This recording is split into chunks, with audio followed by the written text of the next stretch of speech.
What's up, everybody? This is Tree from treeoflogic.com, and I'm here with Zach Hing.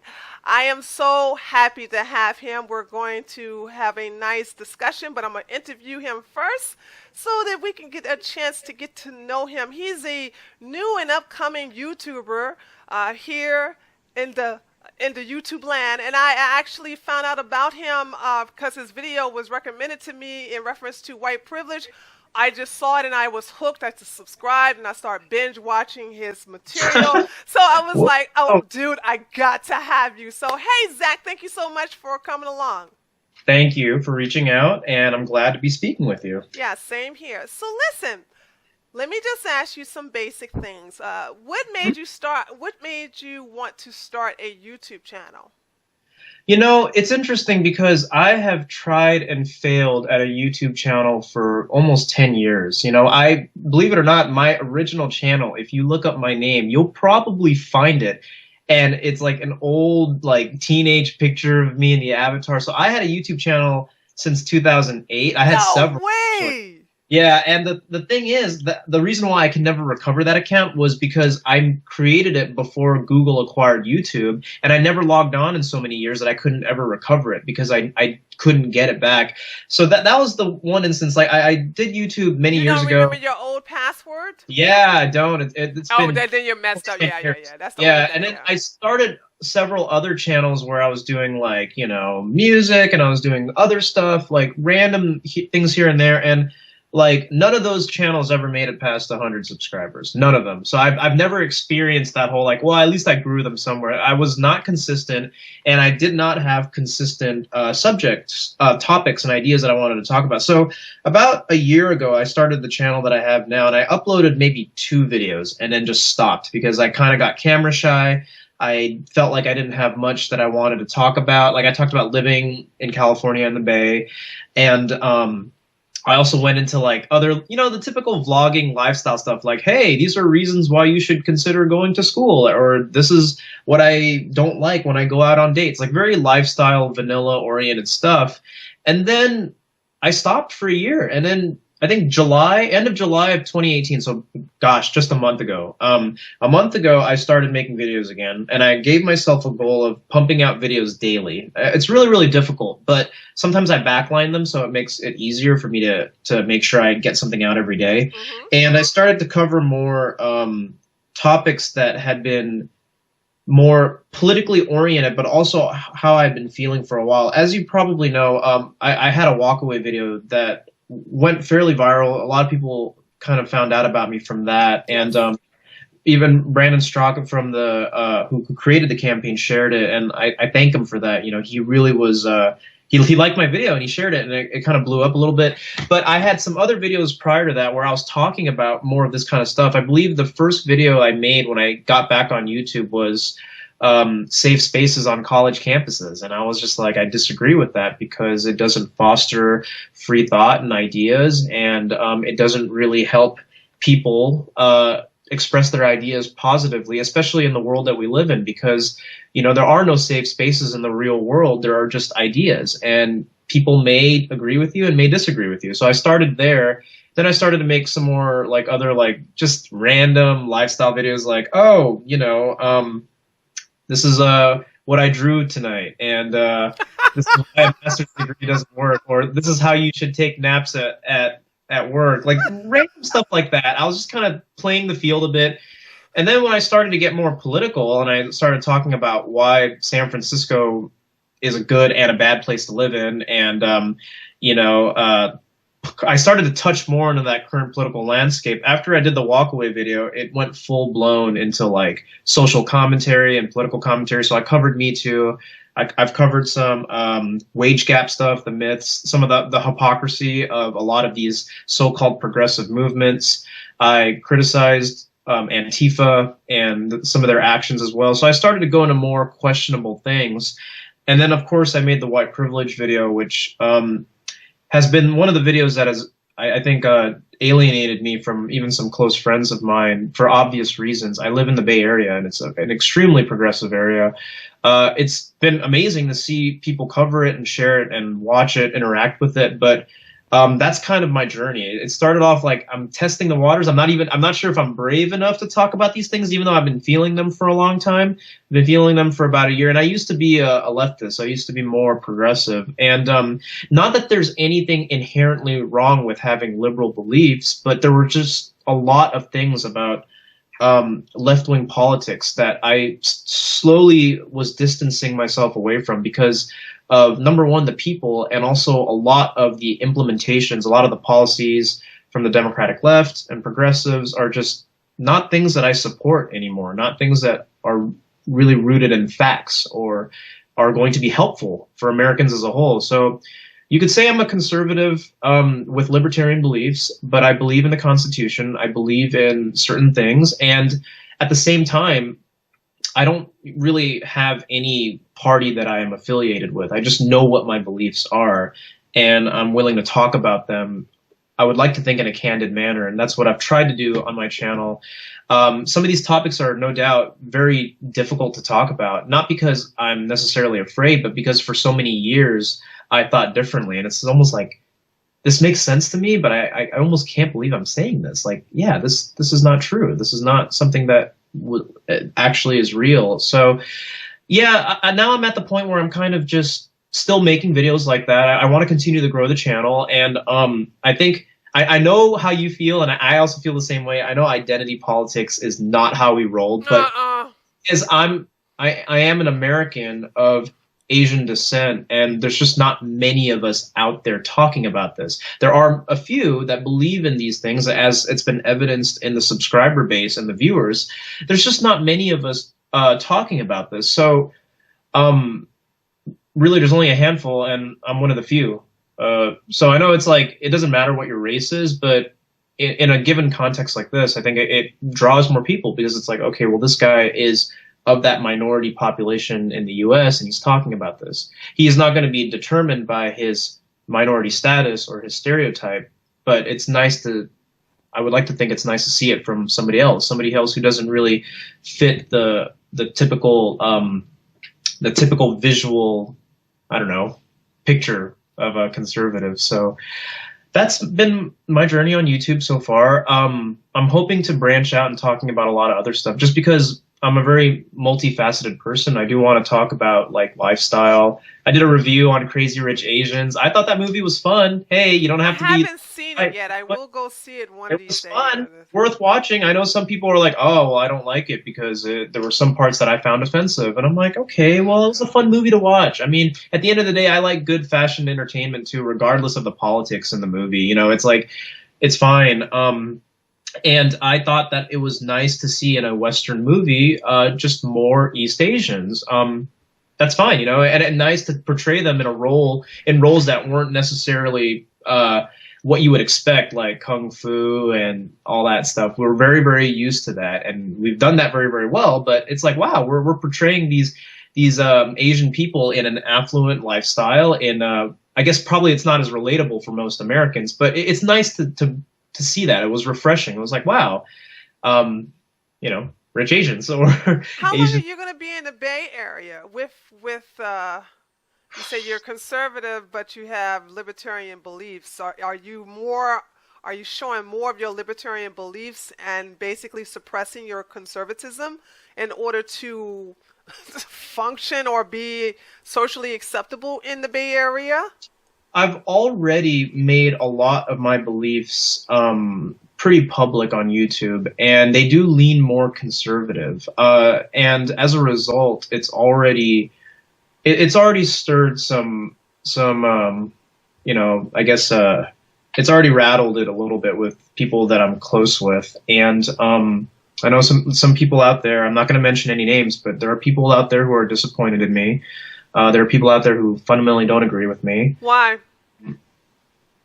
because it's not what they agree with. It's not what they believe in. So And they only are friends with you based upon you doing what they want you to do. So they're not really friends. So well, basically they're friends with you on a conditional basis that you do what they want you to do, think the no, way they want you to think. it's not that. It's they will. I believe that our friendship will still remain intact. However, with friends that I have, I also do other things with, like, maybe we represent a community, or we have political.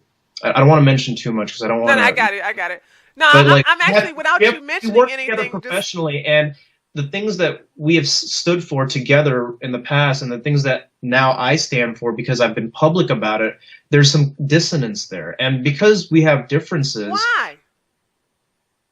I mean, that's my. I mean, I would like to think that we have a unified goal here, but like I came out with that white privilege video, and some people say they fundamentally cannot agree with that. Like they can't. Like Okay, it's but you see, you and I will agree to disagree, but I'm not going to say, oh, Zach, don't you? I'm sorry. I'm going to have some. I need some time away from you. I can't believe you're this type well, of person. It's not going to be like that. It's not going to get that deep. So my question is, why is it that way? Or do you know? I don't have a definite answer, and I can say that the people that I know are very decent, good people, but I don't have the answer to that. I Okay. don't know. Right now, maybe it's also just because it's a little bit unsettling, and that could be it. It could be all good in a matter of time, and that's fine. I'm open to it. The thing is, I'm not trying to be antagonistic about my beliefs. I'm just trying to be more public and more vocal with why it is I believe what I believe. Not that I'm out there to insult anybody. I know people get offended, unfortunately, but that can't be helped. Liberals get I, offended. Progressives get offended. I mean, some conservatives get offended too. Especially, I've offended a lot of conservatives. I don't care. But my thing is, if we're really going to live by the mentality of facts over feelings, mhm. then you're not telling any lies. I've watched your videos. You're a very intelligent man. I Thank you. love your delivery. I also like some people may not pay attention to this, but I love your camera angle. I love it too. I think it's original. I'm not changing it because I don't see any other talking head videos where it's like, okay, it's on the ground. I've mentioned that already. I'm like, I think I found something here I because everybody like has it. I the like ring light set up and the camera's in front of them, and I'm like, you know what? I don't know. It's No, not a good. don't change it. Don't change it. It's not even, and that's the funny thing is that it's already kind of become a little bit of my thing, and it's not the most flattering camera angle too. That's the thing.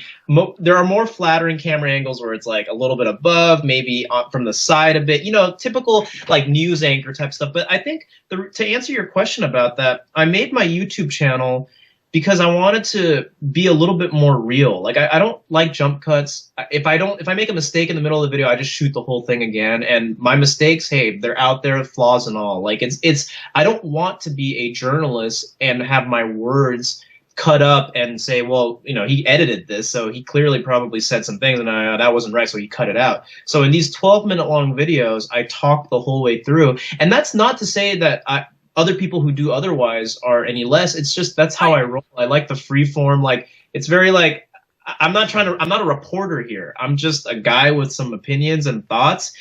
My favorite YouTubers are the ones that kind of just do that, and they have their iPhones in their cars, and they have them just like on their desk, and they just like talk like those are my favorite types of YouTubers. They're just free form, and whatever dumb thing you say in the middle of the video, hey, keeping it.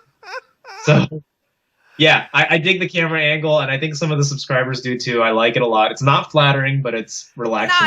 it doesn't have anything to do with flattering. I mean, you're a handsome man, so it's like it's not. That's Thanks. not that. The thing about it is that it's so different. You have to get like while you're getting used to it, you're drawn into yourself. Because if you notice, you with your legs where they're positioned, and then of Yeah, course people, it draws you into your face.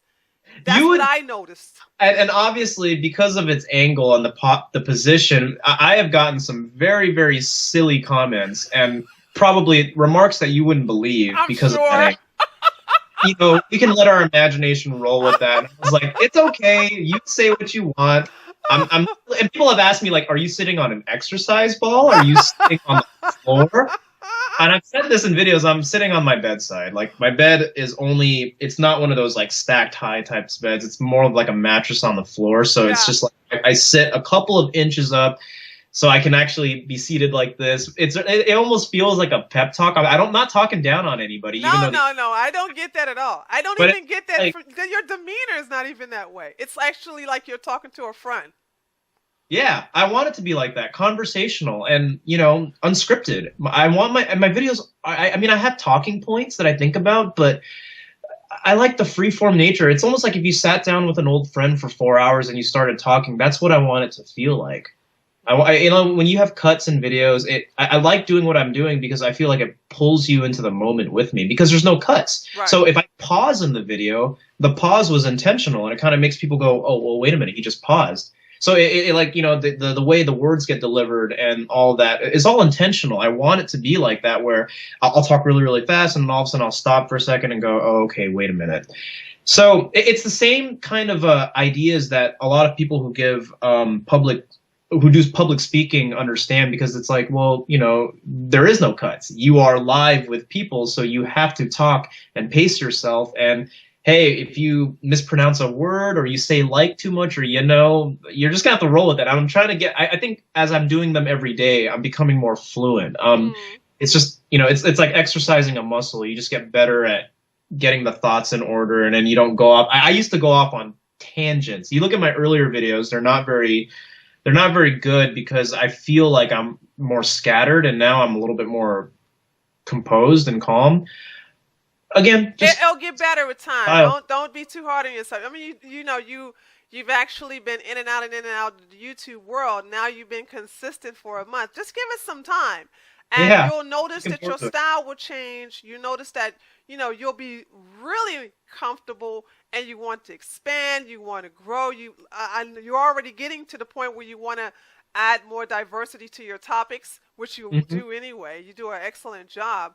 And so you'll be very successful. I wish nothing but success upon you. Now let me ask you something. Yeah. How long you've been in California all your life? No, not at all. And I covered this again in my videos. I was born and raised in Malaysia, actually, and that's why Crazy Rich Asians was what I mentioned, because I was from that part of the world, Southeast Asia. So I lived there for about 10 years. And then I actually lived in the States for a little while, out in Arizona for a couple of years. And this was when I was in junior high. Then I moved back overseas. My parents got jobs overseas internationally, and I lived in Shanghai for a good 6 years or so. And then when I graduated high school, I came here. I came to California and San Francisco Bay, and I studied. And now I work here. And I've been here for about 6 years, yeah. Do you see yourself staying there? If you had asked me that question a month ago, my answer probably would have been yes. But it's interesting with the development of my YouTube channel and things changing in my life fairly dramatically and significantly. It's hard to say because I really do think that my future is a little bit uncertain. As I become louder on this platform, and as it starts to generate more buzz and more of my people in my network are aware, I even had somebody who I won't name reach out to me on LinkedIn and said, hey, you know what? Like, if you're going to continue in the career path you are in, which I'm not going to talk about what I do, but if you're continue in this, it might be best to understand that there is a possibility that you could lose your job, or you could perhaps not have longevity because your ideas are public. Do you have a Patreon now? No, I don't. I had one from. We need to get you a Patreon up now, okay? Yeah, I know I need to. And those are all things that I think about. I think about it, and it's caused a little bit of anxiety, but I'm managing it. I'm just like, I'm not a very anxious person, but when something that usually is so stable and certain is all of a sudden going to be questioned, for someone like me, and I'm a young person, and I live in a very expensive area in the United States, I'm just like, okay, I don't know. Thankfully, I'm very fortunate to be where I'm at in life. And if worse comes to worse, it wouldn't be the end of the world. I can say that confidently. And that's thanks to the support system I have. I have the best friends in the world and the best family in the world. And I'll pick myself up. But, those are just some of the realities. So to answer your question about the Bay, it's hard to say. I want to stay here as long as I can. but with how things are developing, with how things are going on politically, and just how my career, professional career, may go, it's hard to say.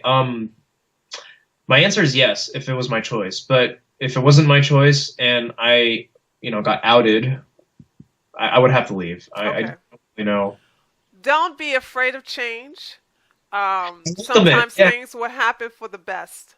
Yeah, that's my hope, and I usually try to go by that. So, Yeah. So let me ask you. So I found you because your video, White Privilege, was, um, though there's no such thing as white privilege, was recommended to me. hmm And what drew me in, I was like, oh, he's so cute and he's Asian. And when we get to the discussion part, I want to let you know my relationship with Asians, okay? sure, Um, okay. and why I respect Asians so much coming from the black community because I don't know if you're familiar with this, but in a lot of the ghettos and a lot of the low income housing areas, black Mm, areas, Asian businesses and Asians are in there. Okay, so I've I'm well watched aware. the I watched the relationship between my people, blacks and Asians, and I have well, we'll get in that in a minute. Yeah, But when I sat there and I listened to you, I was like, I thought you was going to when you started getting on affirmative action, which I'm against, and then you did something I have not even heard many white YouTubers say. And if they did say it, they was saying it as, being apologetic, like, well, single motherhood is one of the reasons why, the black community. I was like, and when you was saying, I was like, oh, oh my God. It was the most, I was so impressed. And guys, I I'm going to put a link to that video in the description box. Please go check it out. You will be impressed too. thank thank Subscribe you. to his But channel. And I after watching it, I watched a couple of more of your videos, and I immediately contacted you. So my question was, I got two questions for you. mhm. One, what made you just jump on that topic? And two, what has been the reception afterwards, good and bad, for making such a video? Yeah, and I'm glad you asked because that's what I wanted to evaluate on. The thing is, that's something that is a fact, and I'm glad that you understand that. I've been reading a lot of books on economic theory, and I've been also researching just the history of how, just how people do in terms of their jobs, in terms of the choices that they make. And I'm also somewhat familiar with the labor laws in America. So when I make a statement like that, I'm not making it out of not to antagonize any black people or to offend them, but that is the culture in the black community. Mm-hmm. That being said, it's hard to say something like that because it's so abrasive and politically incorrect, you could say. And I look back on that video when I uploaded it. First of all, I didn't expect the white privilege video to do as well as it did. I thought it was just going to get a couple thousand views and that was about it.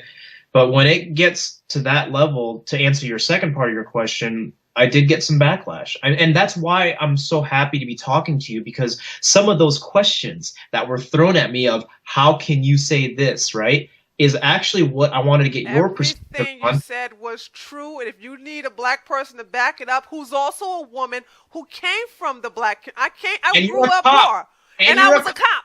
And you're a So cop. bring Okay, it so to that me, sweetie. I will back you up.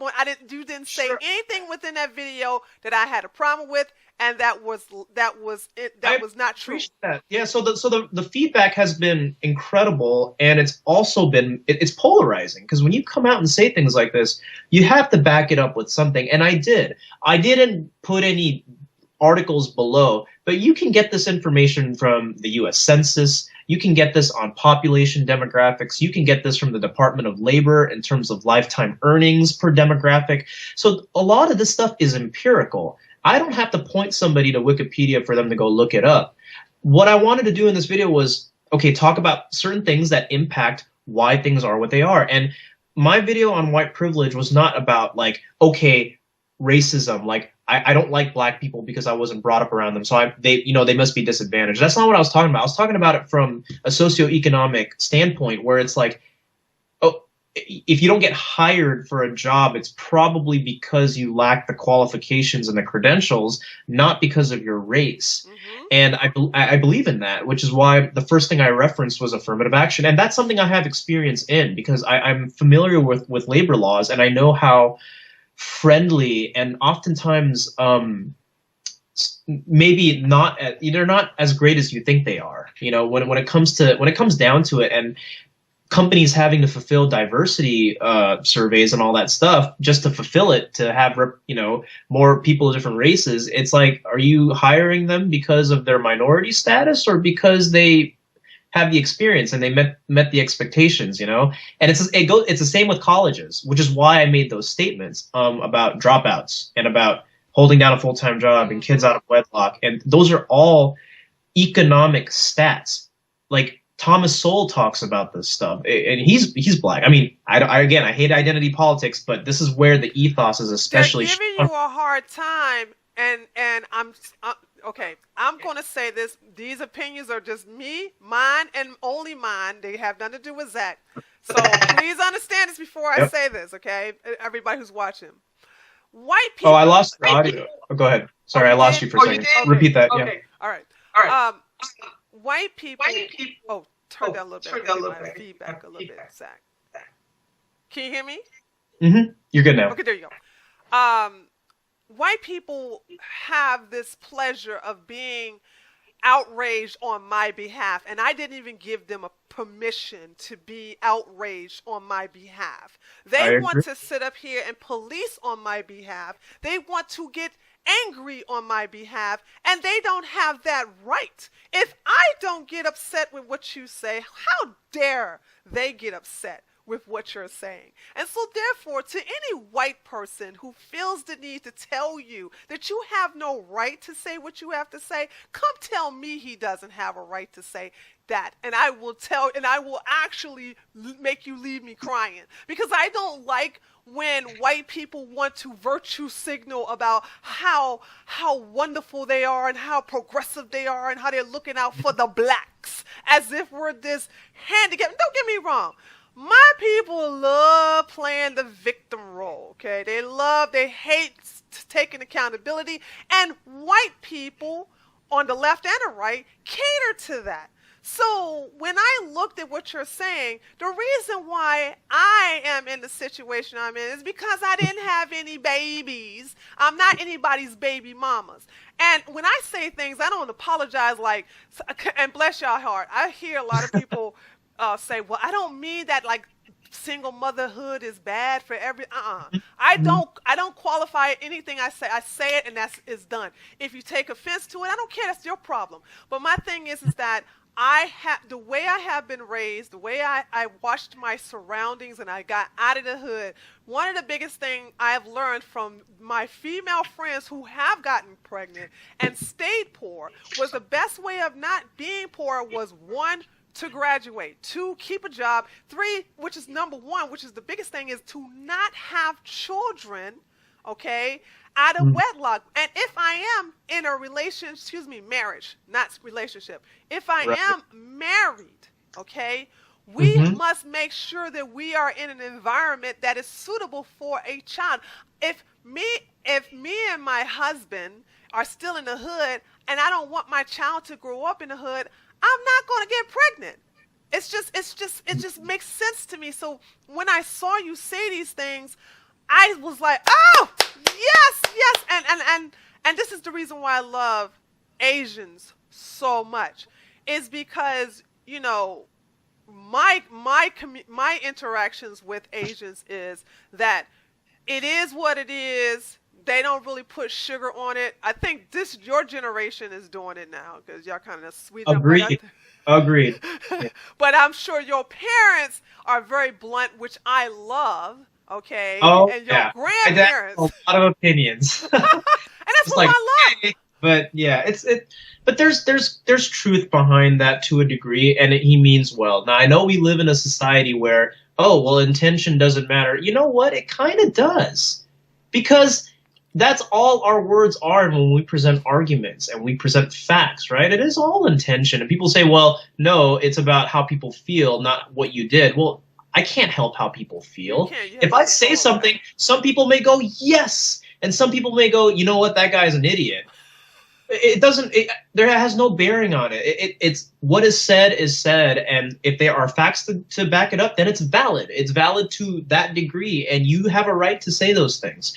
So I agree. I know where you're coming from. And unfortunately, I am not somebody who is anyone exceptional. I mean, there are tons of people who feel exactly as I feel. They just haven't said it yet.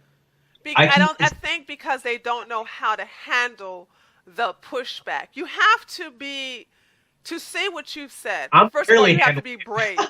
Huh? What did you say? I didn't hear you. I said I'm barely handling it. Like I'm usually okay. But So it's that's making you another thing. stronger, though. Get I tend and I historically have always been a very agreeable person. It's like it's kind of the Asian stereotype, what? like shy and quiet. And not that I rebelled or anything, but it was just like after a while that the lie the not the lies, but the misinformation and the truth was like this, and it's like I have to say something. Like this can't just go on like this. This is an injustice. Like if I'm gonna criticize the Me Too movement, it's like there are like it's literally like people's lives are being destroyed because of hypocrisy. People are not getting ahead in life because of the beliefs that they have.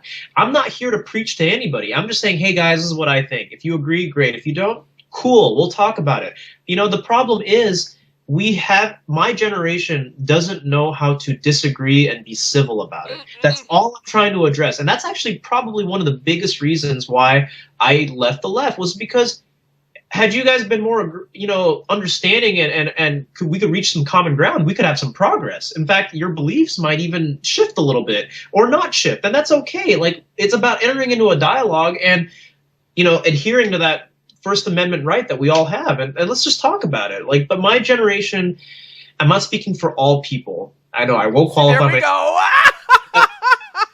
A lot of people I come across that are my age don't know how to disagree civilly, and if they do disagree, they'll be polite about it. But in reality, they don't want to go. Well, I'm not even going to consider your point of view. I'm not even going to want to talk about it. And not all people. I have close friends that will talk to me about it, but there are a lot of close friends that I have that were flat out would say like, "Hey, if you support this, we can't be friends. We can't talk." And I'm Deuces. like, really?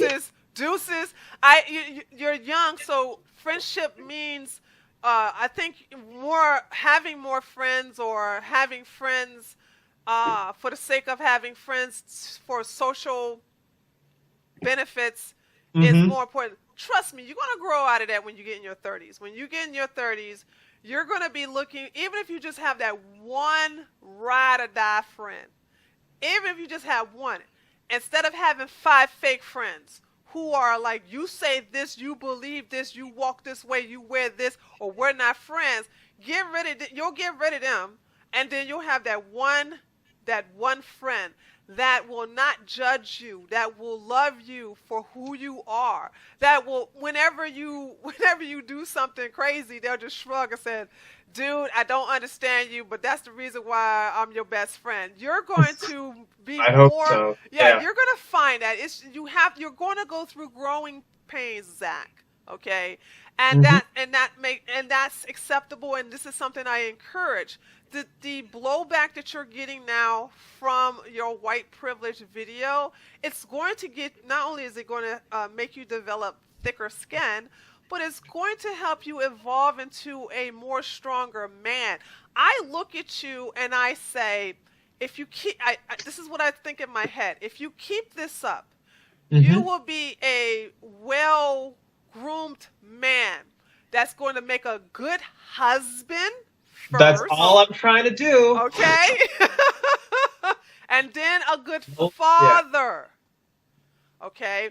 Because in order for you to give in order for you to give good advice to your future children, you have to go through trial and tribulations.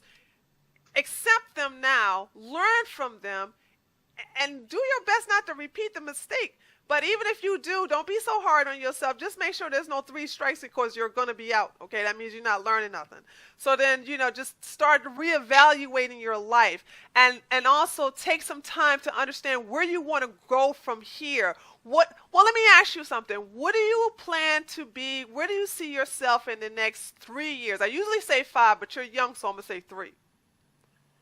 Well, I want to at least my goals are not in terms of like they're not necessarily like physical like as far as career goals Doesn't go. I've matter. always been off the cuff. It's more like I would like to have enough money saved up so Okay. I can be a little bit more financially free. I would like to be able to help more people, whether that's volunteering, maybe being more involved. I got to get more involved with the church that I go to and stuff, which I Okay. haven't been as much. You know, career would have been one thing, but I want to be doing what I love, and I want to be more independent. I'll be honest. I want to be more entrepreneurial. I want to be Okay. doing this more. I want to be speaking and helping other like-minded individuals or people who aren't like-minded and engage in conversations with them. Because one thing I really love is dialogue. I really like having conversations and getting ideas out there. So I've always been a creative person, and I want to be able to do more of that. I for 3 years, that's really all I could really ask for as of right now. But knowing me, my goalpost always changes. But that's a good You're guesstimate. young. It's you. You are in this position. You're in a very, very good position that you can change it. You know what I'm saying? See, That's right. you I can't. don't have kids yet. You can't change it when you're 75 years old. Yeah, that's You true. can change Thankfully, it now. yeah. Well, you're not 75, so No, no, no. And like I said, I've changed mine several times, but I've learned from those past mistakes. Being a YouTuber, I have sit back and I thought to myself, "Ooh, wow! If I was this a good decision?" But what I do is, and you can probably take this advice as well, is you just say, you know what? Just win this game. If you want to get out, win the game first and then move on.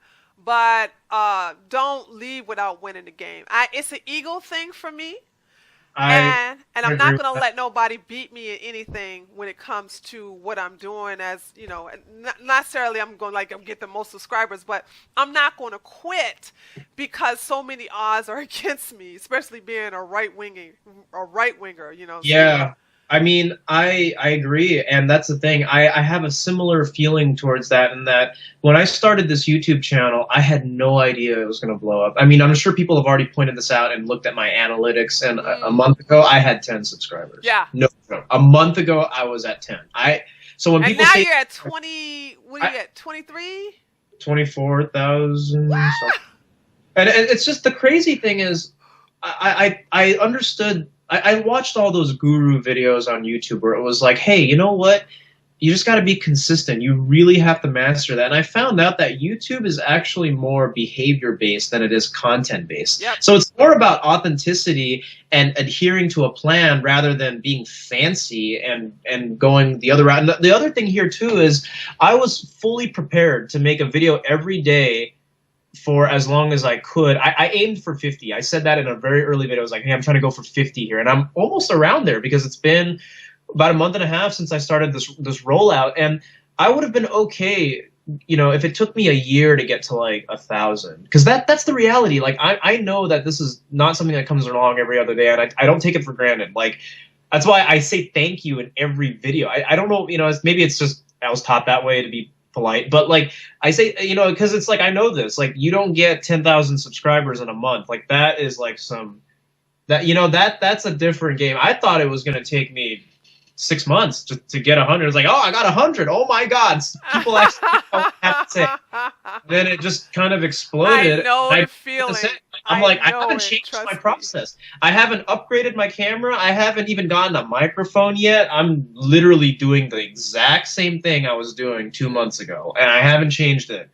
So it's like the video quality didn't go It's up, but not about being superficial. You're so real and down to earth. I think if you make your videos too professional, it's okay to upgrade your camera to setting it, but you get too professional, it's gonna take away that yeah. specialness about your I don't videos. want to get a desk and a microphone and be a podcaster type YouTuber. I mean, it's just that was another reason too, was because I knew I could not compete with some of those other YouTubers. Like these people got like explosive titles, slick transitions, drone shots. I'm like, I don't know about that. I don't got $1,000 to go out and buy a drone. I don't need that stuff. Like, so I was like, all right, I'm not even gonna edit this thing. I'm just gonna start talking, and if I make mistakes, it doesn't matter because you're doing this every day. So you have to, you don't, I didn't take it, not every video was precious. I didn't treat it like gold. It was just kind of like, all right, video's done, upload it, maybe do a little bit of trimming to cut out when I touch the camera and when I turn it off. Like that's the only editing there is. Yeah.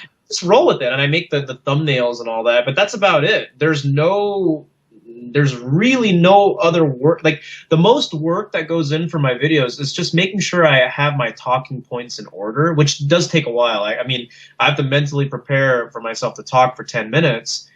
Kind of like it's no different from someone giving a speech or a reporter talking. Like they just have to get their words in order and their head together so that they don't just like freeze up and don't talk, I come from also a performer type background, so okay.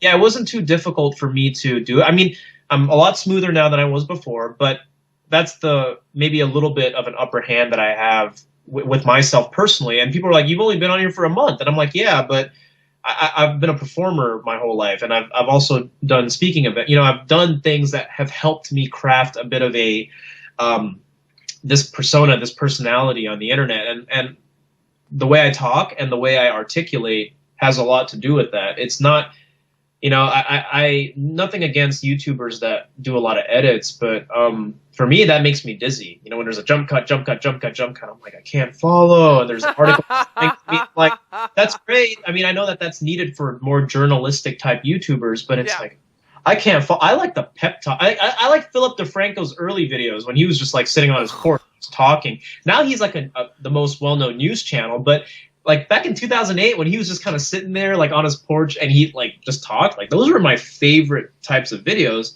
kind of like old school YouTube where it was like home video and it's just a guy talking. Like it's weird that it's backwards, but I like that, and I hope that YouTube goes back in that direction, because right now they're too busy trying to get mainstream media to be well accepted on this platform. So I mean, it's not gonna happen. I love Casey Neistat, but I blame him for infecting everybody with the vlog bug, which means that whole run and gun, on the go, you got your camera like this and you're running with it. Everybody does that. When he started doing that in 2015, think about every vlog you've seen post 2015. They all look the same. You know what I mean? It's like they've got the background. I actually am. I wasn't really into him, but I come from the when it comes from the YouTube community. I came from the atheist, two types of communities: the atheist community and the bodybuilding community. And the vlogs from the bodybuilding community are totally different than how Casey Neistat or how any of the other, shall I say, regular personalities. Yeah. It's about the body shots. It's about the conversation. It's all about, they're not even that professional, but the ones who do the vlogging, it's not with the music in the background and the transitions. It's not even like that. So when I came to this side of YouTube and I started to see those vlogs, I was like, oh, that's very interesting. And then I saw Casey Neistat. I was like, oh, okay, that's where they get it from. Yeah, he's singularly responsible for it because he's a huge influence. He's you can tell, but it's like this is a guy who is a YouTube trendsetter. If he endorsed, like, I'm willing to bet that everybody went out and got like T3Is, Canons, just because he said I use a T3I. And then sure enough, 1,000 other YouTubers went out and bought that same camera with the twisty tripod because he said this is what I use, and that's fine. People have made great videos. I'm not denying that, but I'm just saying that a lot of YouTube looks the same right now. a lot of YouTube lifestyle, like what I eat in a day, follow me around with my dog, me going Yarn. on my boy. Oh. It's like videos like that. They're not the same, but it's just like it's all similar. Like, it's reality TV on the internet, and Ugh. hey, if it works for some people, it works. I just Yeah. knew I couldn't do that. I More couldn't power to compete with no. Just that. do you. Just keep doing what you're doing, Yeah, I'm and, gonna keep doing me. you'll be fine. You'll be very, very successful. So let me tell you. Let me just share with. So let's have a nice discussion. I Sure. want to talk to. I want to share with you, and then I want your input on this, especially with your Chinese background, your Asian background. Yeah. Now, like I said, in the black community, you have a lot of immigrants who are operating 90% of the businesses in the black community. Mm-hmm. And that goes for Caribbeans and Africans too. I'm putting them in the category of immigrants as well. Sure. So I've noticed when it comes to the beauty department, when it comes to beauty supply stores, the nail shops, massages, and the health spas, these were dominated mostly by Asians.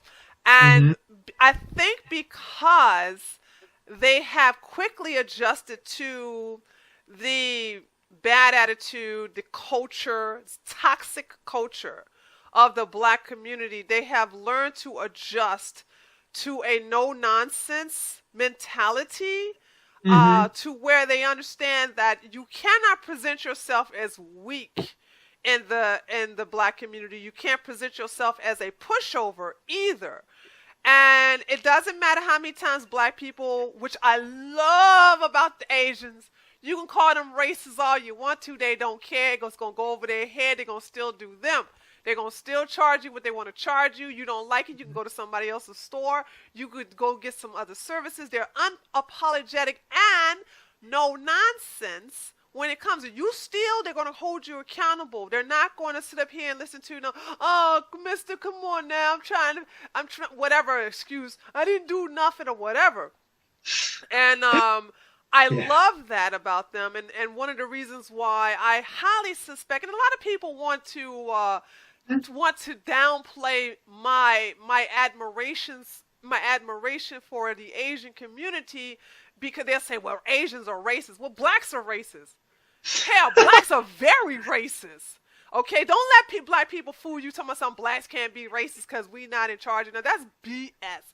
Blacks, I used to be racist. Okay, I used to be part of the Nation of Islam, so I know blacks can be racist. So I don't Mm-hmm. want to hear that. What I do know is I love the fact that Asians and if white people would just do this too, they would not have to deal with a lot of the drama that comes with dealing with my people. It's to stop apologizing, stop this bigotry of low expectation. You should put black people on the same level you put yourselves. And Mm-hmm. and white people. I'm talking about white people, and stop being afraid of being called racist. That's the biggest thing I hate. I hate that they really, really, it really bothers them, but it does not bother Asians. And I'm like, oh, that's so awesome. And I think that's the reason why I've always respected the Asian community. Yeah. I think that to answer your question, I don't know if that was a question or just your comment. You wanted Both. my insight. No, no, but if you're talking about Asian traits and the way it operates, not just in the black communities, but in any kind of city as a whole, um, I think that it comes down to what type of Asian, and I can only really speak for Chinese people here. I could speak for other Chinese populations that operate some of these businesses, but my family ran a grocery store in Arizona for 100 years, and it's still there. And that's why I can talk about this from my experience. My great grandfather brought my family here in the early 1900s, like post, immigration quota and exclusion act and stuff. And it was just more about the discipline of just like working hard, but it was also this attitude of like, we didn't really care about it's almost like we didn't really care that much, which is why when you ask any Chinese person, I feel like young and old, they're very neutral about race. Like very seldomly will I encounter someone who's like, no, that black person did me wrong and I hate black people. It's like, don't say that Right. did me wrong, but it's like I could care less because I'm just here trying to work and I'm just here trying to provide for my family. Yep. So you may think that that's actually very stereotypically Asian, but there's some truth to that because it was more about like we look at things, at least from what I was taught, it was the hard work, go to school, do this, and regardless of social pressure, regardless of any external influences, you would amount to something. You could be an Asian guy running a mechanic shop, an auto shop, and be doing well, but what was taught to us was this element of like working hard and I feel like understanding money to a degree. Like personal Yes. finance was taught to me at a young age. Like I know we get the stereotype for being penny pinchers and we always want to bargain. What's wrong with that though? But it exists for a reason. Yeah. We're taught about money. Like Asian parents teach their kids about money and it manifests itself in those little red envelopes even that you get during Chinese New Year. So it's just like they teach you the aspect of value. They teach you like this is like how you save and understand that if you use it, you won't have, there's no more where this came from. So there's this like, we're penny pinching and we like work really hard, but then there's also this like element of scarcity. You know what I mean? That whole like Asians just like, they just want to make money. And we know that it's like, okay, you work, you do this equals money. And that's all that matters. And I think that a lot of these people who own these businesses could look past other superficial things like race and everything and just worry about just servicing people or working hard or anything. I can only speak for my family because my family's always taught me about money and has always taught me like, hey, you need to work hard. You don't necessarily need to go to school. So I'm fourth generation Chinese American. So my thought process is a bit different. Like if you talk to a second generation Chinese American where their parents immigrated, like me, my great grandfather's been, so I've been here 100 years, my family. So I'm very, I guess you could say rooted and westernized, but it depends. Like it's a generational thing too. Yeah. But what I can say is that those stereotypical values, even though they may be beneficial or detrimental to Asian culture from the eyes. How are they detrimental? How? Because people, I don't think it is, but that's what No. they say. Like they say that, hey, because they're hardworking and they want to make money, you can push them around and put them in any job that they want. That's their perspective. I don't care. No, I've never seen or heard any of that. I have. And I'm saying that it's just like, well, they're known for being hardworking. They're known for being quiet, and they just keep to themselves. And you know, they I've just never seen an Asian Asians are not doormats. I've never seen that as a black woman, as a matter of fact. I know, but when people and their prejudice, when they think of shy, withdrawn Asian people, they think, well, they're pushovers because they're not very masculine. Oh no. You double cross an Asian, they will beat your ass. Okay, I have seen it. I have seen. Yes, they're quiet. You could cuss them out.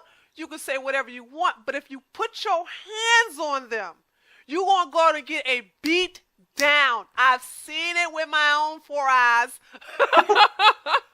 I have never seen you touch an Asian woman or an Asian man, and they go, "Stop it! I'm gonna call the police." Oh no! And listen, and every beatdown did not consist of any kind of martial arts. It's just straight fist to the face. It's just, or taking a broom or taking some kind of weapon and just hitting them with a person with it. In Asian culture, we got disciplined by our parents. We got whipped. We got spanked. And I think that, I don't know about the correlation here, but like, I think there's some validity to your story because, I mean, we're just used to getting hit. Like, same here. Same here. Like, and I don't think that that's necessarily flawed parenting as long as the consequence is outlined. Like, hey, you do this again, you're gonna get hit. Like, if that's outlined, then the kid knows what's coming to him, right? I don't think that's bad. That's just like, no, you did wrong, and you tried to outsmart your parents, and they call your bluff, and then they end up, you know, you get, that's a consequence because it was outlined to you. I think the problem with some parenting techniques where they get disciplined, but they don't know why they're being punished. I think that's the problem with other forms of parenting is like, well, I don't know what to do with my kid. They're disruptive in the classroom and everything, so I'm just going to ground him. the reason why that doesn't work is because you never told him why it is you know what I mean? Like, I had this conversation with a colleague of mine, and it's like how we discipline our kids, how we give them punishment. And it's like, think about an experience you had when you were a kid. Like, your mom told you not to take a cookie from the cookie jar. So one day you do it, and your mom asks you, hey, did you take a cookie from the cookie jar? And you say no.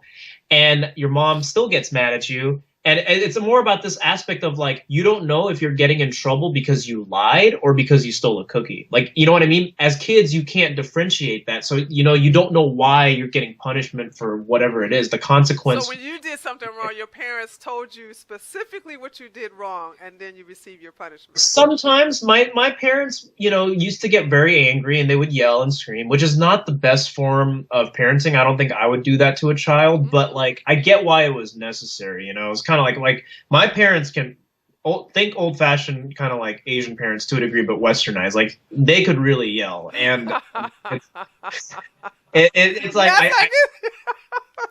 I mean it's not to the point where it was like horrible, but it would like I knew what was coming to me if Well, I you don't. didn't like it though, did you? No, God no. Okay. So Yeah, mission it's horrible. accomplished.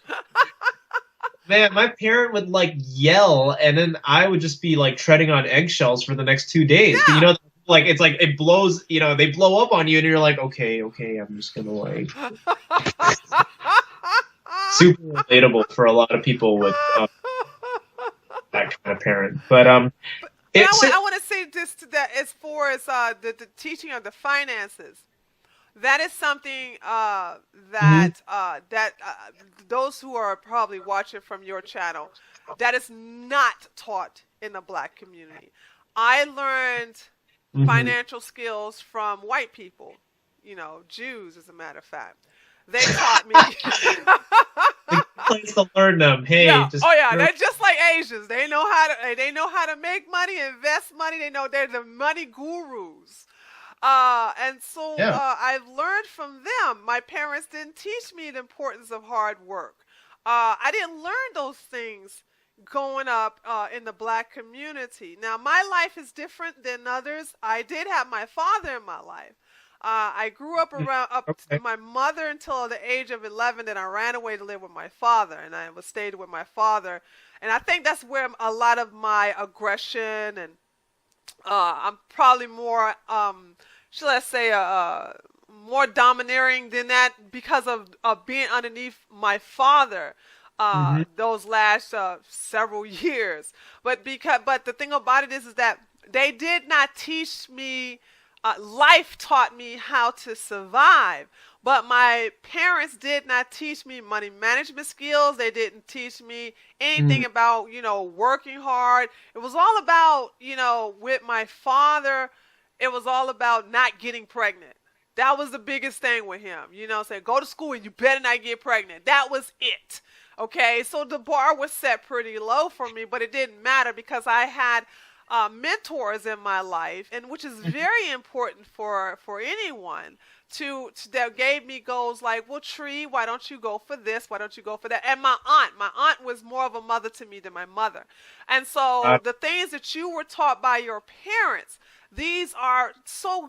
This is good in your culture. Black culture is not.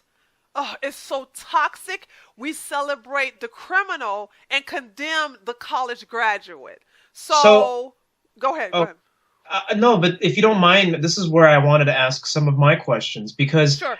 I can only research so much on my own, but it's so powerful to have someone in your position to talk about this. Like common refutements, other than like culture and economics with choice with white privilege, is this aspect of like the common thing that people will tell me is like, hey, white privilege exists because, and I want to get your point of view, because like black people are more likely to get arrested by police and are more likely to be shot by police. And I want to hear from your perspective because I've heard this from Brandon Tatum, who's also black, and he's a police officer too, and he told me the reality. He explained that, but I want to hear what your thoughts are on that and why that may or may not be true based on an individual standpoint, right? So, because I mean, you used to be a cop. This is perfect. Like, can you tell me a little bit more about My that? Like, biggest enemies, the people who tried to kill me as a cop, were my mhm, own people. The people who resisted arrest were my people.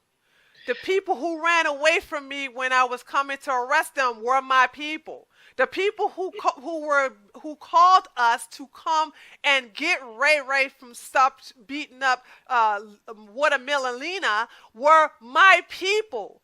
The thing about it is that my people do not accept accountability. Hence, I love that nickname "Didn't Do." Because we Yeah. knew nothing. It fits them perfectly because I did a video on Corin Gaines. This is the first time a black woman actually voluntarily videotaped herself and her motherly skills. Mm-hmm. In this video, she shows herself disobeying and disrespecting the police in front of her son who's sitting in the back seat. And as the police officer goes to write her a ticket, she turns around, she says, "Don't you ever listen to no cop. Don't you ever listen to no pig. You always fight them." These are her exact That's words. dangerous. That's dangerous. Now, Get this is her, but see, that's what black women, hashtag not all, teach their young bastard children. They teach them to disobey the man, the pig. You don't let no cop tell you what to do. You're your own man, okay? You your own woman. You ain't got to listen to them. You listen to your mama. Your mama is the police, the judge, the correctional officer, all this nonsense that they tell them, okay?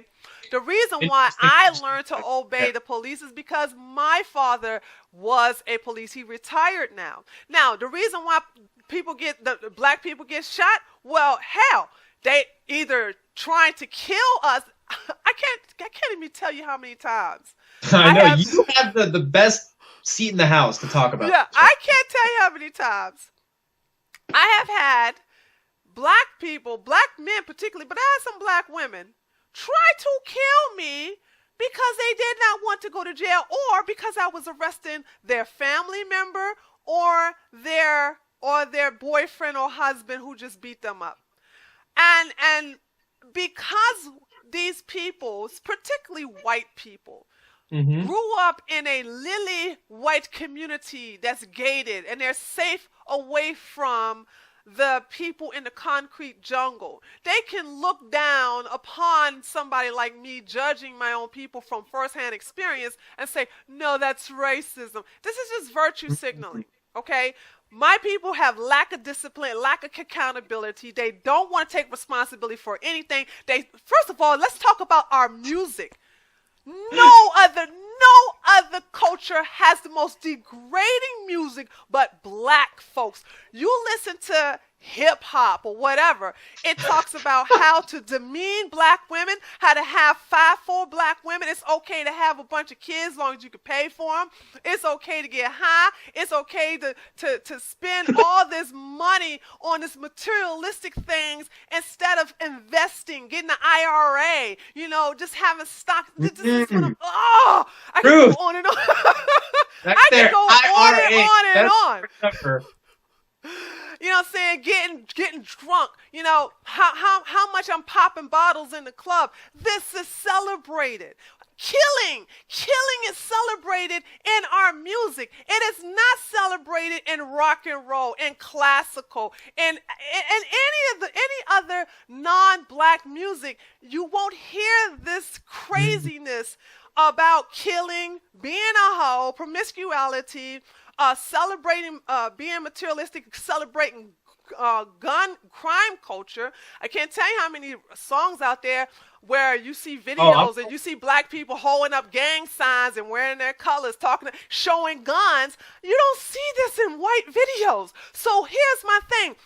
Black people, my people, are only this way because we have been cuddled by white people and they accept this mess from this behavior, and they don't make us, first of all, we don't make our own self accountable for this type of behavior, and therefore white people sit up here and say, that's right, honey, you can't help it because you're black. This society is against you because we're racist. We're just born racist because we're white. And I just want to slap these white people. I just want to just slap them and say, shut up, you're making it worse as it is. It is making it worse because, yeah.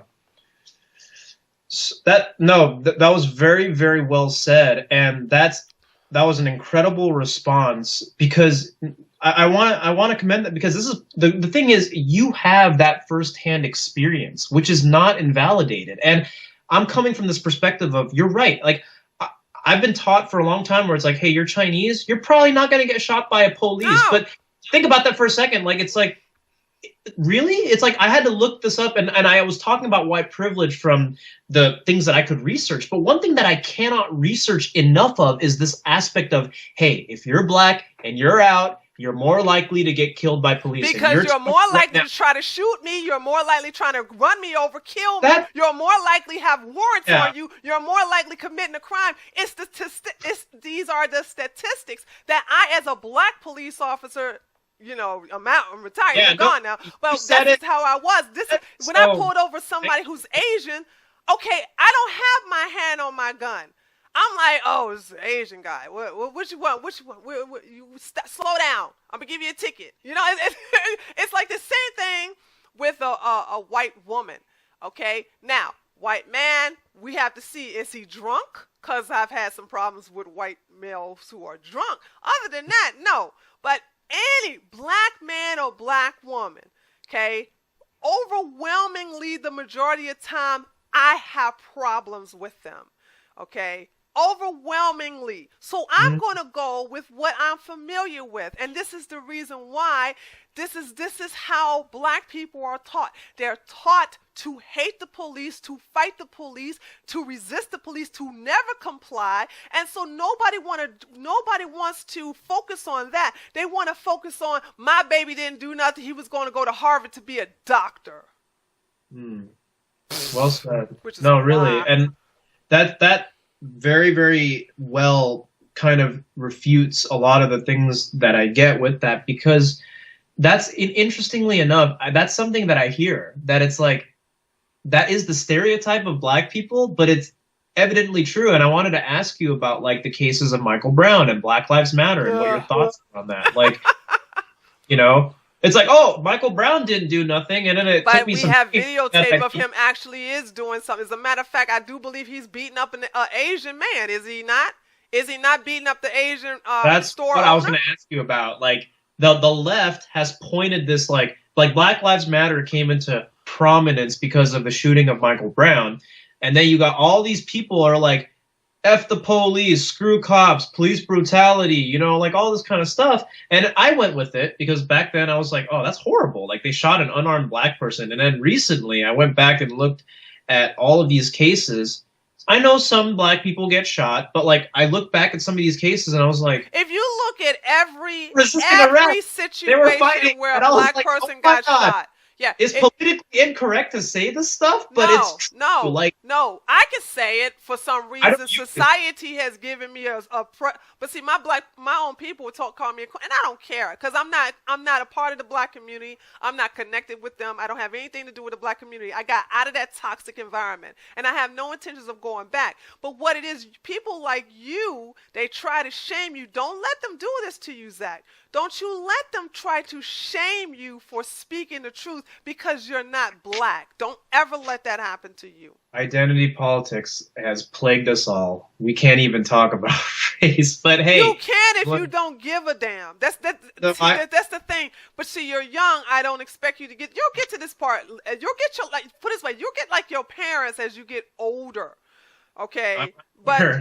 as of now, you get a pass because you just came from a complete liberal mindset. Okay, I used to be a liberal once upon a time. Yeah, I used to have those thoughts, and then I finally started to see the world for what it really is, and then I started to analyze my behavior, analyze my people's behavior, and really started to see, hey, something's wrong. And then whenever I try to hold our race for accountable to be Mhm. accountable for their actions, then I'm a race traitor. I am a Uncle Tom or Aunt Thomasina. Also, here's another thing too I want to share with you. I meant to say this earlier in reference to how we're growing up. In the black community, one of the things I do now, I have on my second channel. I do the news and I read, purposely read out loud, and I stumble a lot because, and I tell my, and it's such a beautiful relationship I have with my subscribers on my second channel. I'll highlight a word and I'll go, help me pronunciate or help me enunciate this. I don't know how to pronounce this word. And they'll teach me, and it's a wonderful relationship. And I tell my subscribers I'll never be ashamed of this, because when I used to read, I used to love reading as a little girl. That was considered being white. When I tried to pronounce my words correctly, I was accused of trying to talk white. And so I'm healing from those scars and getting out of that mentality subconsciously. I didn't realize subconsciously I was thinking that when I was reading out loud, and I felt that anxiety, like, from the time I was a little girl, like, oh my God, I'm acting white because I'm reading. I'm actually using proper English words. And so I was like, no, you're not that girl anymore. You're a grown woman. And if I can't pronounce a word, I don't get ashamed about it. I help people help me out. See, that's what I'm saying. People don't even realize how messed up the black community is. This is why I don't want to have nothing to do with them.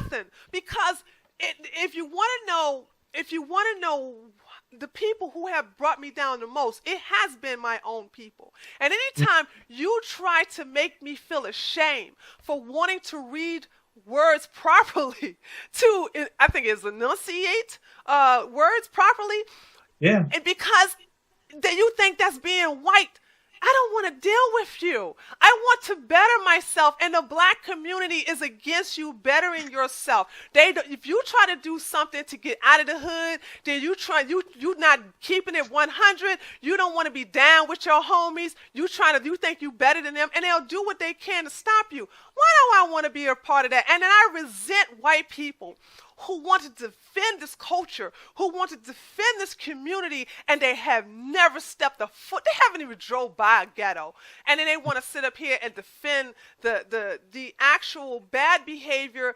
and they want to defend black people's behavior and not hold them accountable for their actions. I can go on a rant. That's why I saved a discussion like this for last, because I knew I can go on and on and on, because Sure. you hear anger out of my voice when I talk about it, because I am very angry at how this dysfunctional relationship with blacks and whites, and how they're cuddling my people.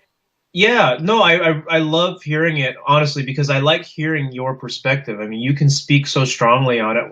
Another thing I wanted to ask you was, in the upbringing, not just in the black community, but just maybe yourself or otherwise, the topic of child support and welfare and that kind of thing, like, how is that taught? Because here's the thing. Just because child support is so foreign in my upbringing, because it's like there's no, I mean, we're not knocking up nobody when we're growing up, but that's the thing. It's like I didn't know welfare was a thing until I started working myself when I was 16 or 17. I realized that, oh, like, welfare is a thing. And when you're a teenager, like, I'm trying to ask you this, because it's like, because of the culture in the black community, are they being taught and conditioned to live on welfare and, it's like child Yes. support?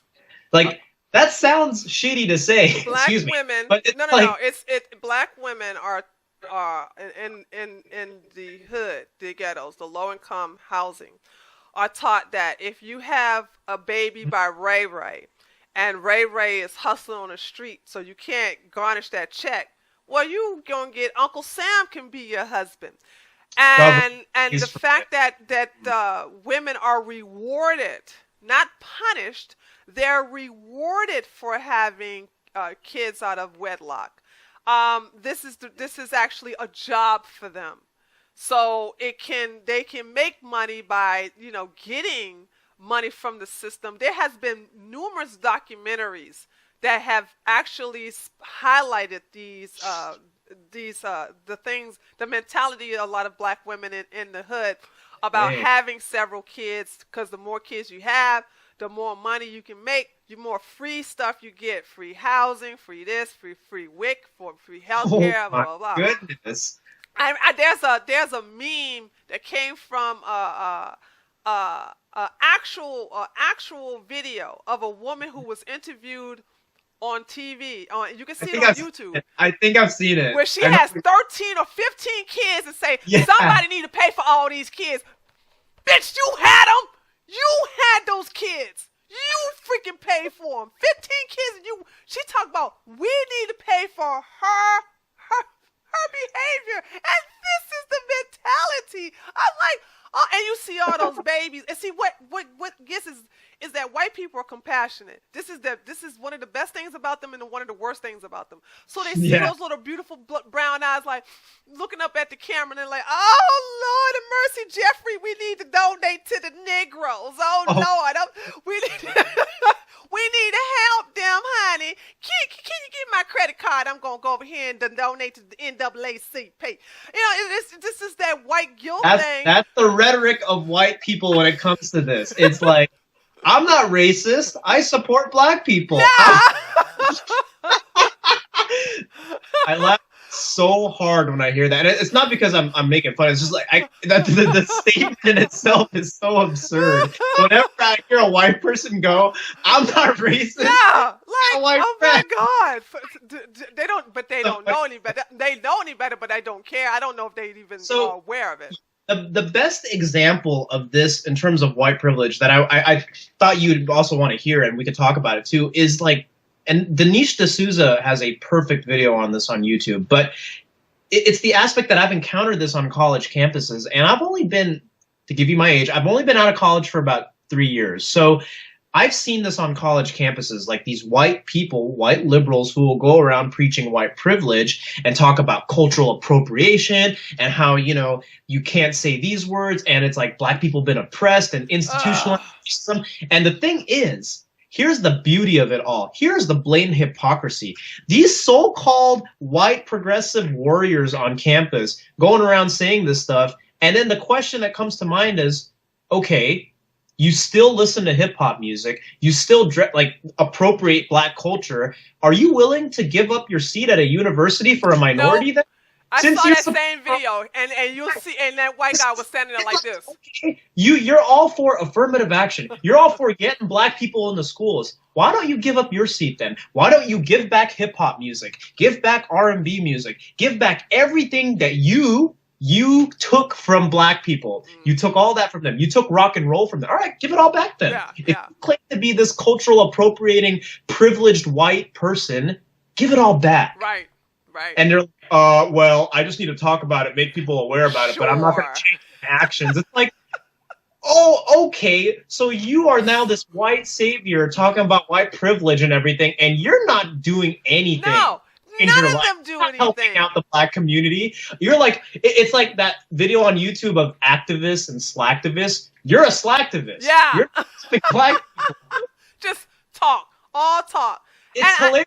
I love holding them accountable because, when they start talking about, especially when they want to defend Black Lives Matter and they don't know. I did a 2-part video series, Breaking Black Lives Matter, showing that Black Lives Matter is really more of an LGBT community group than it is for black people. And they do not support a 2-parent home. They don't want the black men in the home. This is on their mission statements.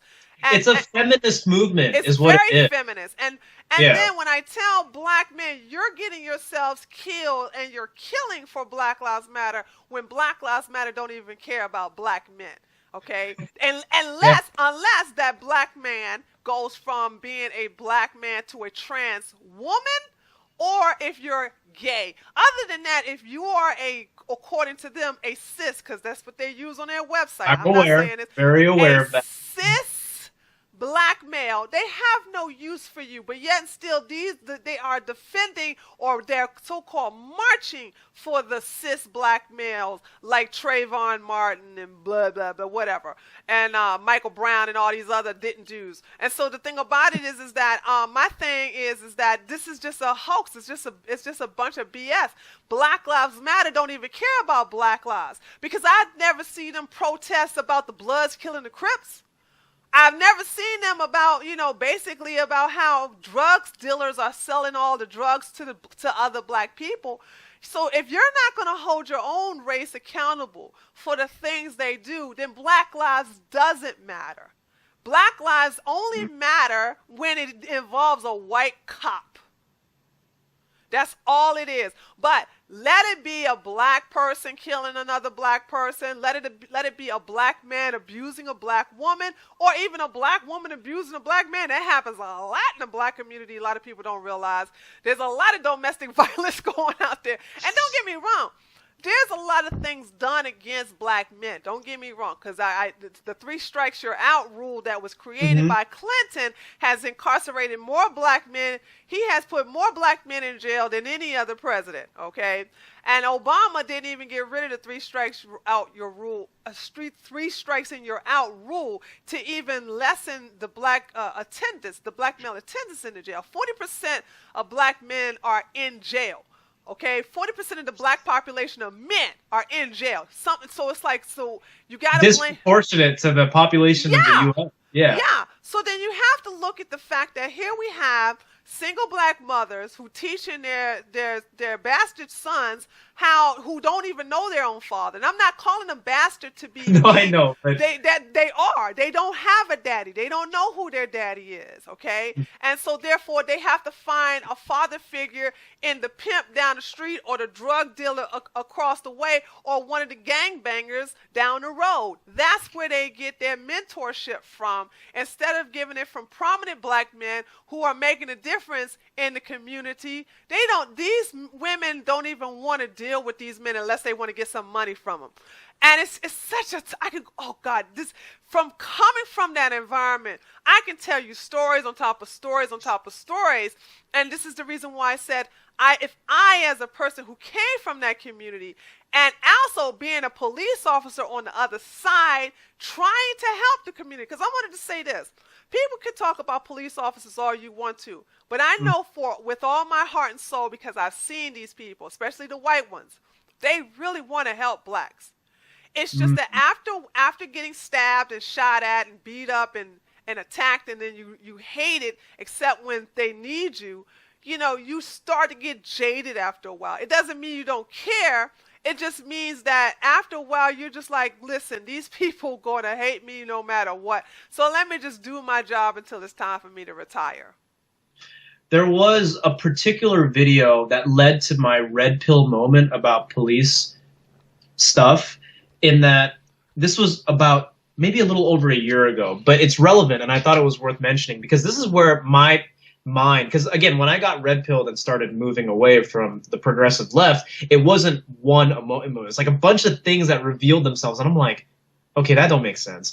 It was a video of a black kid on a skateboard on a sidewalk that you weren't allowed to skateboard on. So a police officer very kindly said, hey, can you not skate on the sidewalk, because you can't skate here. It says you should not be skating on the sidewalk. Sidewalk is for walking. The road is for skating, right? So very, very, like, she politely said it. It was a female cop.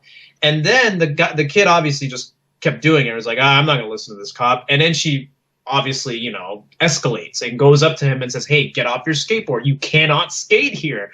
And he's just like, then predictable outcome. But it was interesting to me because eventually he was subdued. He was resisting arrest, and, they all resist. Most of them resist arrest. But that's the thing, is like that revealed to me one thing, in that there's a sign right there that says no skating. So you are inviting police to come to you to confront you. So that to me was like a moment where I was like, unless this guy can't read, to them by their mothers. Folk, like police, like to further that rhetoric, it's like, this makes no sense. No. He was breaking the rule, and I was like, but my mind, everything I'd been taught was telling me, like, black people didn't do anything, didn't do nothing. Like, wait a minute.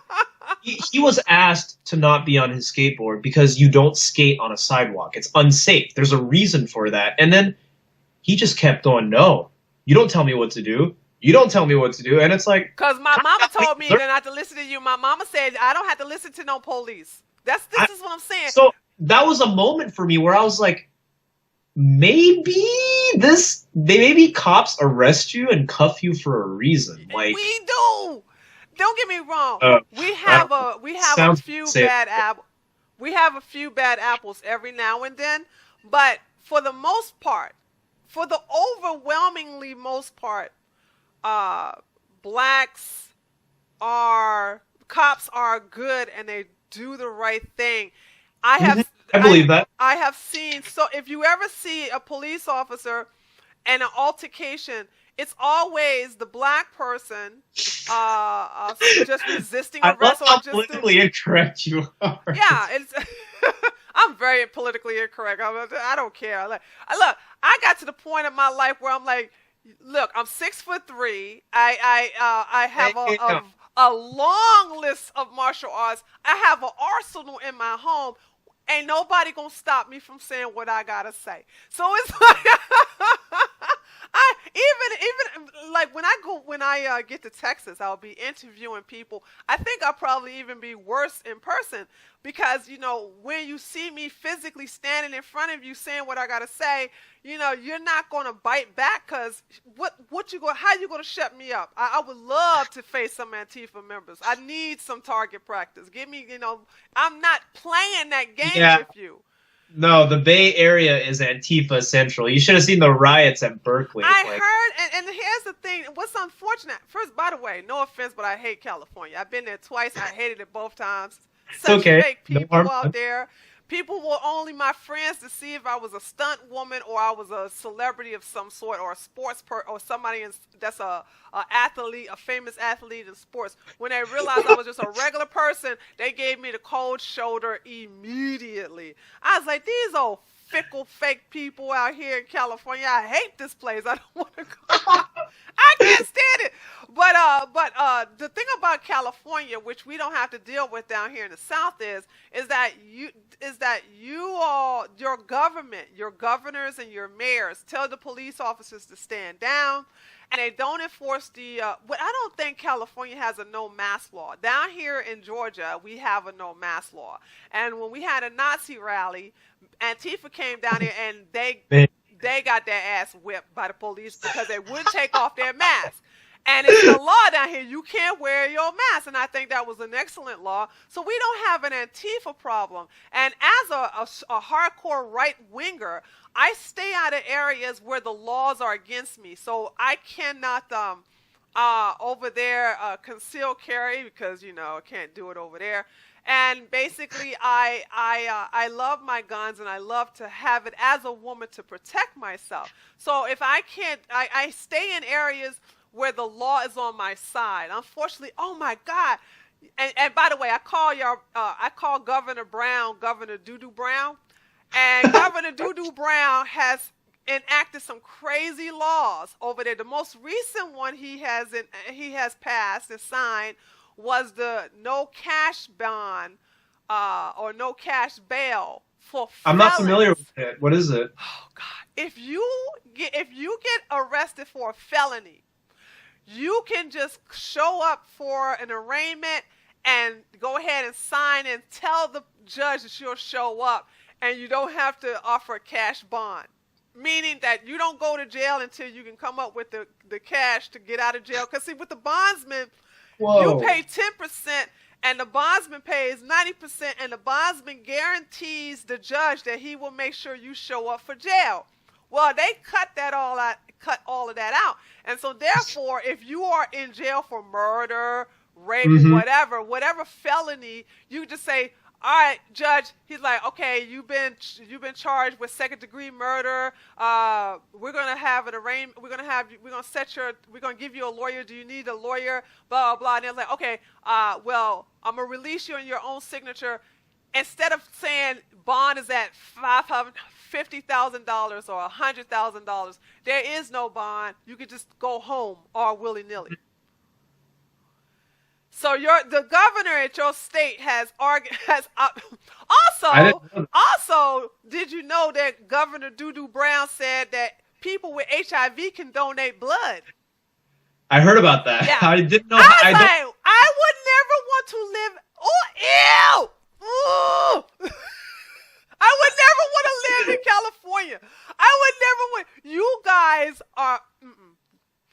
No, that's okay. I can go Oh, on. that's fine. This is all news to me. I mean, I'll be honest, I'm not very upkept on Governor Brown's legislation.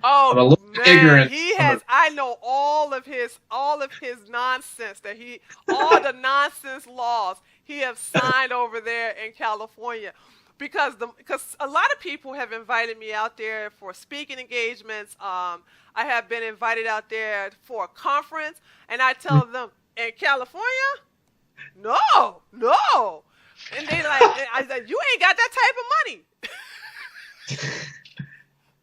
You you you don't have that type of money to get me to come out there and doo Brown's law land. No, no. Oh man. Okay, so we can talk all day, but I'll wrap it up in about 10 more minutes. So let me ask you Sure. this. So, uh, in reference to the blowback, do you think that this is going to make you a little camera shy about going into more controversial topics like this in the future? Absolutely not. And to be honest with you, I'm glad that you asked that. Part of us having this conversation has actually made me feel a lot better about it because you can actually speak on these things. And that's why I love it when people reach out and say, hey, man, regardless if we're doing a video together or we're just asking questions or having a discussion, it gives me perspective. I'm not like this guy operating out of a man cave, hating the world and spouting off all this stuff. I want to invite conversations because I am going to move into more controversial topics. I'm planning on making a video on Black Lives Matter. And it's just like, Yeah, it's okay, safe to do here that comes this now. guy. No, Talk what? you're okay. It's safe to do that now. When we first came out with when we first came out against Black Lives Matter in 2016, oh Yeah, boy, I can imagine. It oh was boy, very fiery. Yeah. as a black woman, I would catch it from every angle, from whites, from blacks, from everything. Hmm. Now because people have been well educated about Black Lives Matter, even though you still have a lot of people supporting that old that group, domestic Yeah. terrorist group, which I like to call them. Really, You know, Antifa.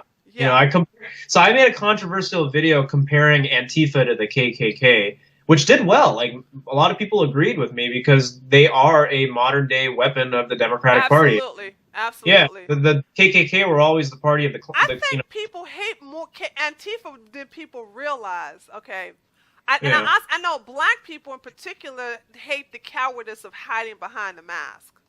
Agreed. Just like the KKK, I compared that. They hide behind a hood, a mask, robe. They dress in black and have red, and they go out and actually incite violence. They're the Mm-hmm. ones that draw first blood. Is Yep. Antifa. Yep. People be protesting like peacefully, Trump supporters alike, and it's just like, oh, you came here to crash the party and hurt people. Come on, like really? I mean, that's the thing, and honestly, it's something that I'm going to talk about more. I mean, Black Lives Matter is on my list. I'm going to talk about feminism because I've got some problems with it. That's controversial. I'm going to be called a man hater. It's like, no, I love women, and I just want it to be egalitarian. I just hate this whole man hating society that we're in, and the fact that like we've glamorized this like woman and like the white patriarchy is the enemy, the man is the enemy. It's like, I mean, No, no. I get it, but guess what? These are all the feminist laws that were all done, put into place by men. Men, Roe versus Wade, abortion, that was men. Okay, women's suffrage, that was men. Now I'm not saying that because what I'm trying to say is men also have women's best interests. We're Yeah. not here to just make it all good for men and women have it badly. It's like, nah, but those abortion laws and all that stuff that were meant to help women, done by men. We're not. I have something for you. That Yeah. I would like for your generation. Because what are you Gen Z? You're not a millennial. You're Gen Z. No, are you a millennial? I'll be honest. I've said this in a video, so I'll say it. I'm 23. Whatever. I guess I'm a millennial. Yeah, Not you're a. still a millennial. Yeah, 20. It's fine. It still works. I would like, if you a request from me is for Yeah. you to also do a video of not being ashamed of being a man. I don't believe in toxic masculinity. I like my men to be men. I don't want my men to be feminized, and I don't I want consider that, yeah. huh? I am going to talk about that. It's nice that it's here. I'm hearing it from a woman and I'm Yeah. hearing it from you because one of the problems that I also have, aside from the political climate, is in today's society, we live in a very gynocentric society, very feminized society where men have essentially are afraid to be men. Men But they cannot need approach men women like you and others, though, Zach. That's the thing. I'm saying this because I'm looking out for the future. You have no idea. There could be a 9-year-old that Mhm. wants to have somebody look up to in on YouTube, and he got to deal with some guy with pink hair with a fucking ring in his nose. Okay, talking about something. Okay, honey, I am for feminism, and he says he's straight. No, no, no, no. Uh-uh. I'm No. traditionalist. Okay, when I look at you, I see a man. I'm not saying, oh, I wonder is this a lesbian? I don't see that. I see a man, and I think that should be celebrated because what now the feminists have now condemned men like you and try to shame you for being a man. And I am against this, and I would like you to be a role model for just I'm not saying that this is the only role model, but I'm also thinking of young men growing up who really don't have anyone to look up to that they can relate. And it'll be good when I see you. I know for a fact that you're a man. I don't see you trying to act Hey. like a woman or anything like that. I'm not saying anything wrong with that, but what I'm saying is that I I see masculinity and I like yes, yes. Okay? And I want you to do that for the future of little boys who want to grow I up to have be men. I'm glad to hear that and I will. I love covering topics like that. I have been a bit of an outspoken critic in my circle on feminism. Again, I pick and choose who I'm talking to, but I'll take it to YouTube, talk about that because essentially it's not about making it a healthy environment for men and women. It's like women suffer at the hands of feminism. And they just don't realize Yes. it. It's Yeah, like yeah, yeah. you think that this was out to help you out. I mean, is Lena Dunham, I'm just going to call her out, is she your example of the ideal woman I don't feminist? deal Do with you those really? people. I hate feminists. I don't I deal mean, with I'm them. like And a lot of with the whole Me Too hashtag Me Too, I can't relate to that. Like let's talk about Louis hypocrisy. C.K. for a second. Here's my thing: how do you make somebody watch you masturbate? And so when I listened to the case with the two women who said he sat there and we just sat there and we didn't move because we didn't want to make him mad. Well, then that's your fault.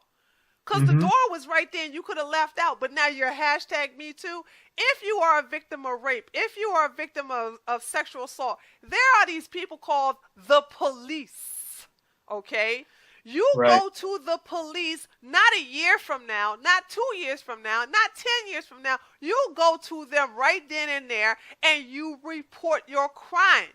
Okay? But to sit up here and use hashtag me too to punish men, to actually to use it for one for popularity, but also as a way to collect a hive mind, to grab on a mob mentality to attack someone that you didn't like or that dumped you, that's just bad. And I have a problem with it. This is the reason why I don't deal with feminists at all. I never dealt with them actually.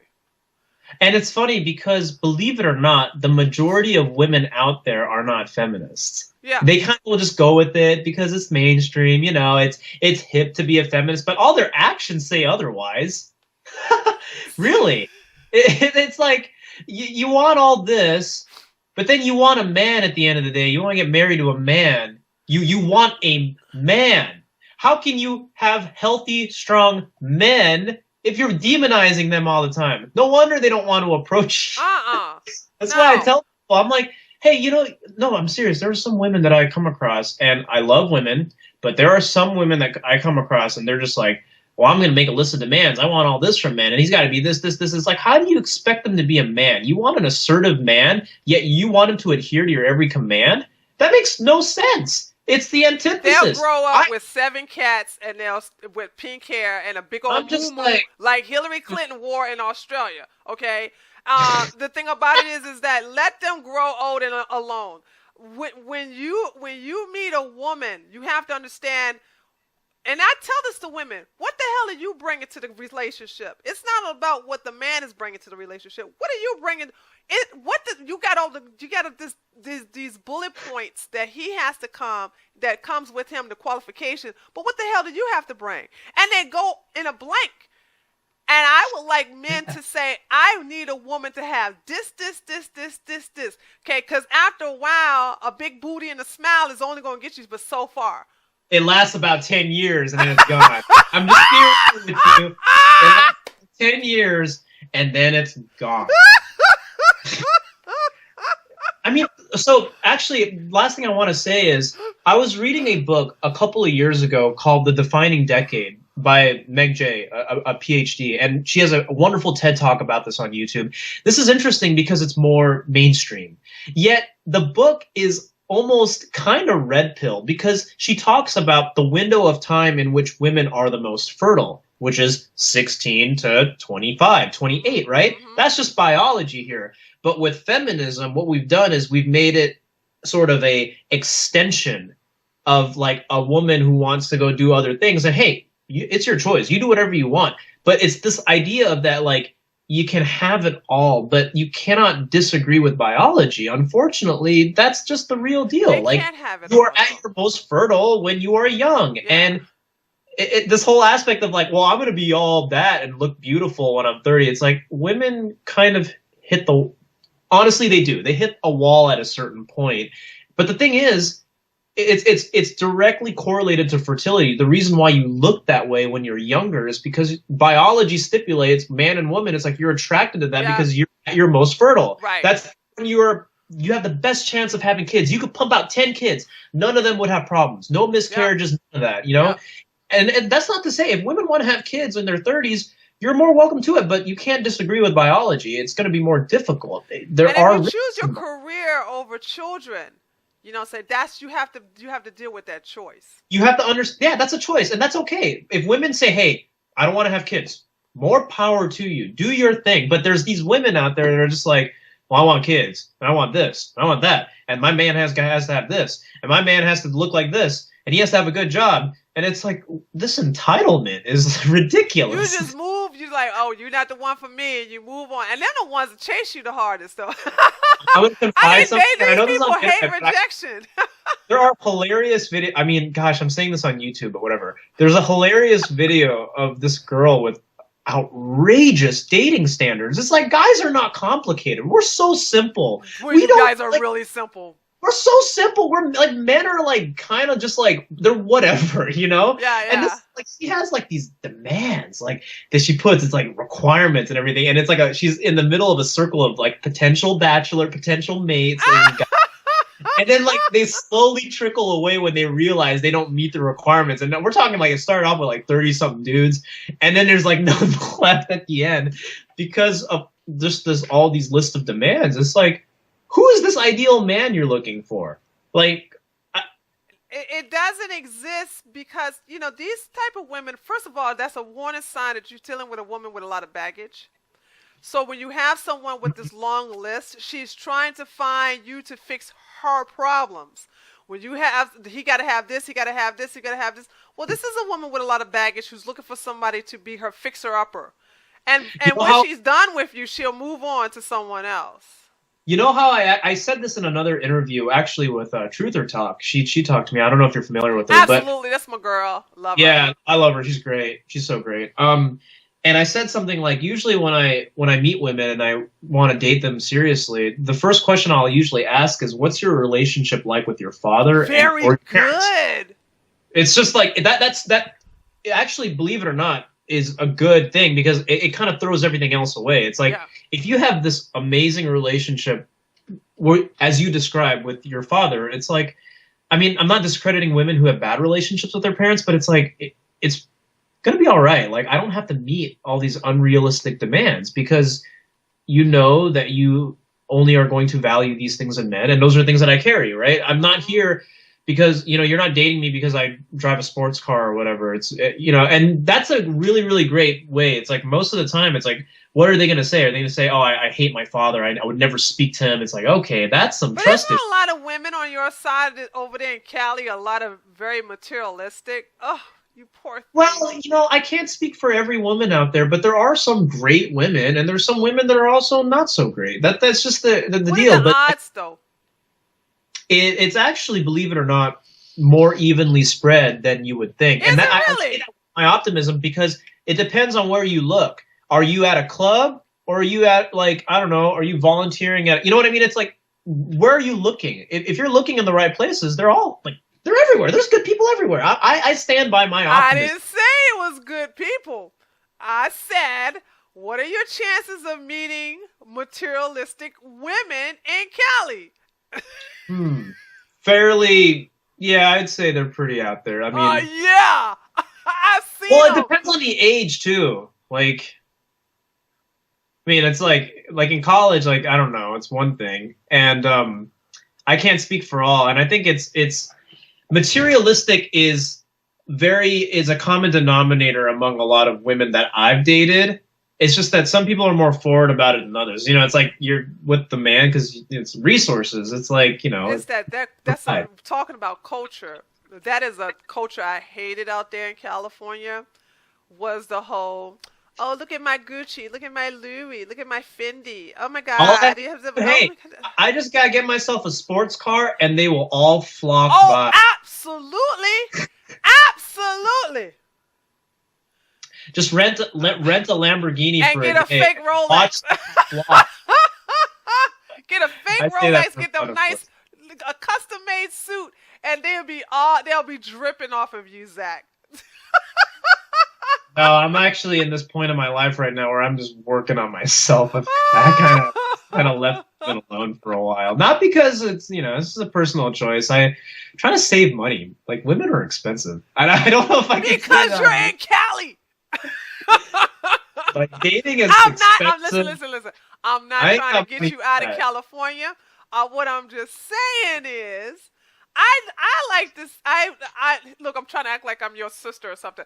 I like to see you with a very nice, humble woman out there in the Midwest. I'm just Oh, you sound like my grandma. I'm I think I feeling you out respect. there in the Midwest. You got your soulmate out there. I called it there. I said it. Your soulmate is out there in the Midwest.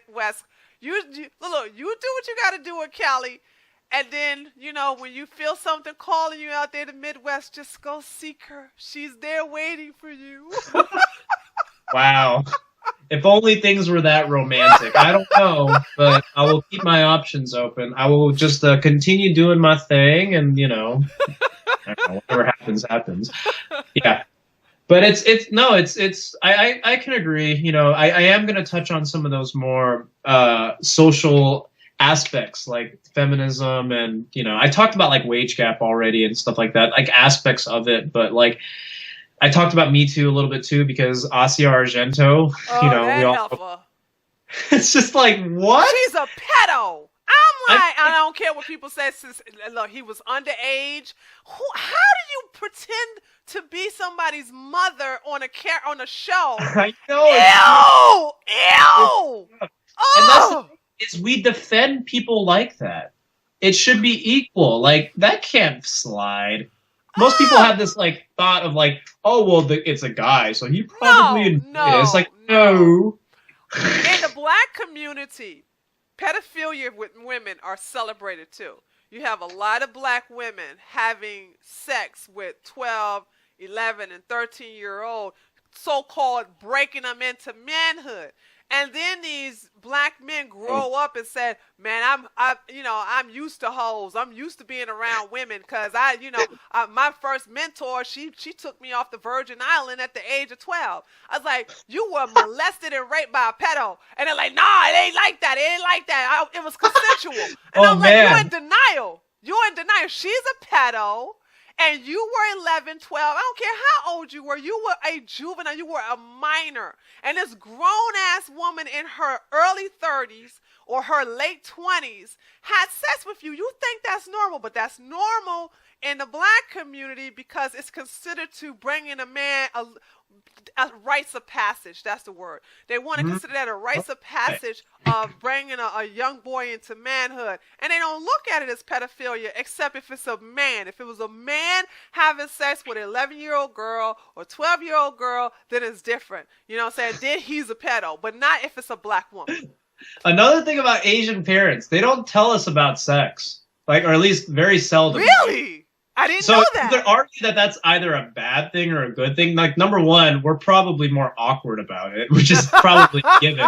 But at least you know, if that happens to us, I'm gonna get my ass handed to me. You did what? You did what?